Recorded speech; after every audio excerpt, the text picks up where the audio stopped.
Hey you guys, welcome back to my garden. October is a great time to get spring blooming bulbs in the garden. And maybe by this time you're kind of over the garden and ready to put it to bed, and that's kind of where I'm at right now. But I know how much I appreciate spring blooming bulbs, and right now is a good time to do it. So try to get them in at least 4 to 6 weeks before your ground freezes. I'm the middle of October, so prime time for planting.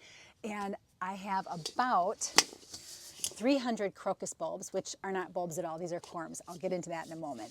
But I'm going to add to my crocus lawn. So several years ago, I waited for my husband to go to work and I dropped in about 200 bulbs, maybe not quite as many, and I wish I had done more, but I had to sneak and do it because my husband is a lawn guy and any type of digging in his lawn would rock his world. So it was really funny. The following spring, after I planted those bulbs, he noticed something on the lawn. He was like, there is some strange weed out there and I've never seen it before. And I was kind of like, ugh. I stayed quiet. And then the crocus flowers came through and they were so pretty. And they come up around March, mid to late March into April. And it's just it's gorgeous. And I don't have any problems with pests eating them. I don't know why. Crocuses can be appealing to rabbits and deer. For some reason, they have left them alone all of these years. And I'm going to add to it today. And I have about 300 crocus corms. So you might be wondering, what's the difference between a corm and a bulb?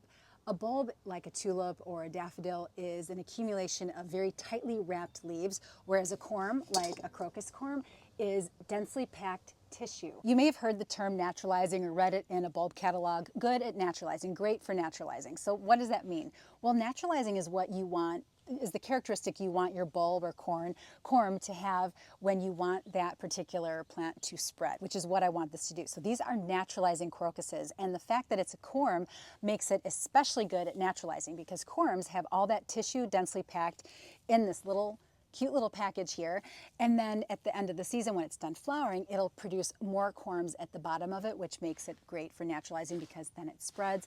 And hopefully, I mean, I'm envisioning an entire lawn full of crocuses. I have a few little clumps here and there that were planted years ago, but I want more, and I think they're just so beautiful. And what makes these really cool is with bulbs, you want to leave the foliage for as long as possible. Even after the flower is gone, you let the foliage just go completely yellow. And that's the one thing that annoys me, like with all of my daffodils and when I do tulips, that foliage stays in the garden and it just looks kind of tatty for a long time because that foliage, as it deteriorates, all of that green in there goes back into the bulb to feed the bulb for the next flowering season. So with this, the strappy little leaves blend in with the grass and they're done flowering and the foliage has died back long before it's time for us to cut the grass, so then they're perfectly fortified. So I never have to worry about how they are going to deteriorate, how it's going to look at the lawn, because they deteriorate so fast that yellowing goes away and it's as though they never were there.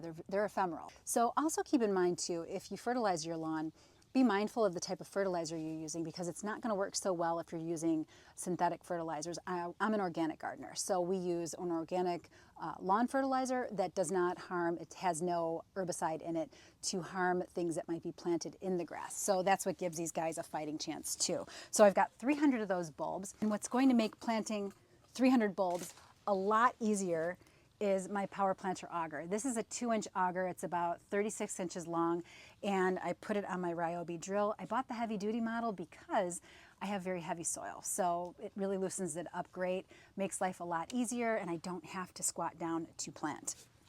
And it gives my hands a break too. All I have to do is fire it up, and I'm good to go.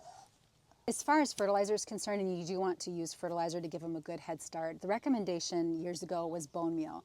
Bone meal is not so great because it attracts pests. So you'll get rodents that smell that decay, that bone, and they'll come in and dig things up. So if you've got raccoons and possums and squirrels and whatever, it just brings them in and it can compromise your bulbs. So instead of the bone meal, which is high in phosphorus, which is what you want, phosphorus encourages good, strong root development, you can do a balanced fertilizer with a ratio like a 10-10-10 or a 5-5-5, and that simply means you've got 10% nitrogen, 10% phosphorus, 10% potash. What I have on my hand right now is an annual and perennial fertilizer from True Organic, and it is higher in phosphorus, so the ratio is a 3-5-4, so 3% nitrogen, 5% phosphorus, 4% potash. It's perfect because it's got a little bit more phosphorus in it to really encourage good root development before the ground freezes. And if I didn't mention it earlier in the video, you want to try to get your bulbs in the ground about 4 to 6 weeks before the ground freezes, so you're allowing enough time for those bulbs to get established and get ready for the winter time. And this is where those 300 bulbs are going to go. This is my front lawn. Anywhere you've got full to part sun is a great spot for planting spring blooming bulbs,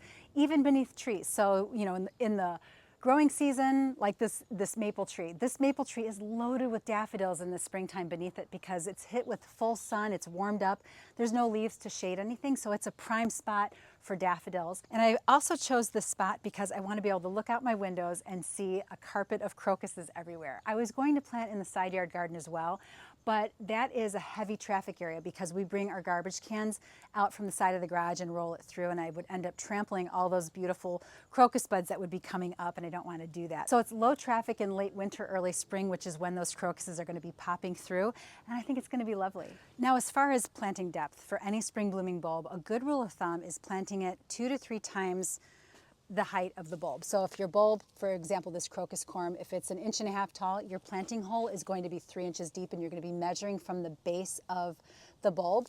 And if you're not sure which end is up, the pointed end on your bulb is the part that's going to be up, and then the root plate is down here, that's that side, is going to be like that. And sometimes for those smaller bulbs, it can be really difficult to tell which end is up. In that case, you can just drop them in the hole that you've prepared, backfill it with soil, water it in, and it should right itself and flower in the spring. I'm ready to rock and roll. I've got my apron loaded with almost all 300 of the crocus corms. I'm going to plant them about 3 inches deep. Each one is about 1.5 inches tall, so twice that would be 3 inches. And I'm going to sprinkle in a little bit of that fertilizer, cover it back up, and wish it well. And before I get after it, I'm also thinking about where we pile snow here. So it's along the driveway. We often have on the edge of the driveway by the sidewalks here, we often have mounds of snow.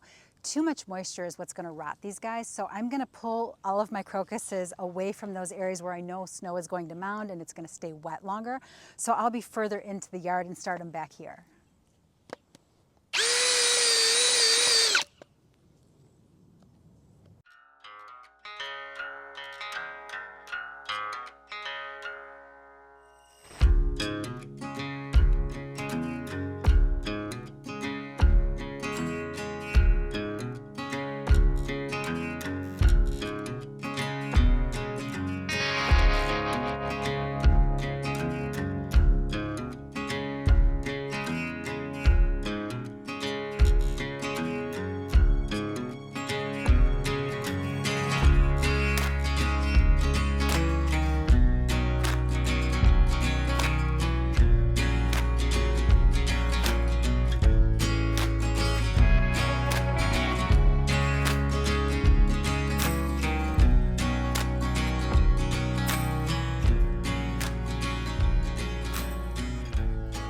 Good, thank you.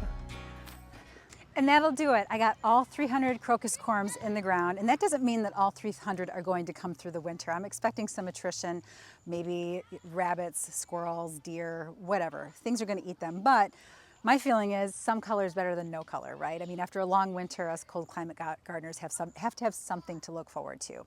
Now, if you're looking for bulbs that naturalize, I tend to stay away from hybrid tulips. They're kind of a one and done thing, and I don't like to make more work for myself. So I want things that have longevity in the garden. So the hybrid tulips, not so much. If I do plant them, they're out after that first flowering, and then I replace them with something else. But if you're determined to have tulips, and I strongly encourage you to look into species tulips, I do plant those, and I have several different varieties in my garden that have naturalized and multiplied and come back year after year with no extra effort from me, and I love that. So if you're looking for more information, some inspiration, go to flowerbulb.eu. They are loaded with tips and tricks and all kinds of information on all sorts of bulbs that you might be interested in your home garden, because it's all about, you know, more color in the garden, getting that garden season going sooner than later, right? All right, guys, we've got rain coming. I planted at the perfect time. I'm so excited about what this is going to look like in the spring. I'll update you on that. And go check out flowerbulb.eu, and maybe you'll find some inspiration. Maybe you'll do a crocus lawn like me. All right, guys, thanks for watching, and I'll catch you in the next one. See ya.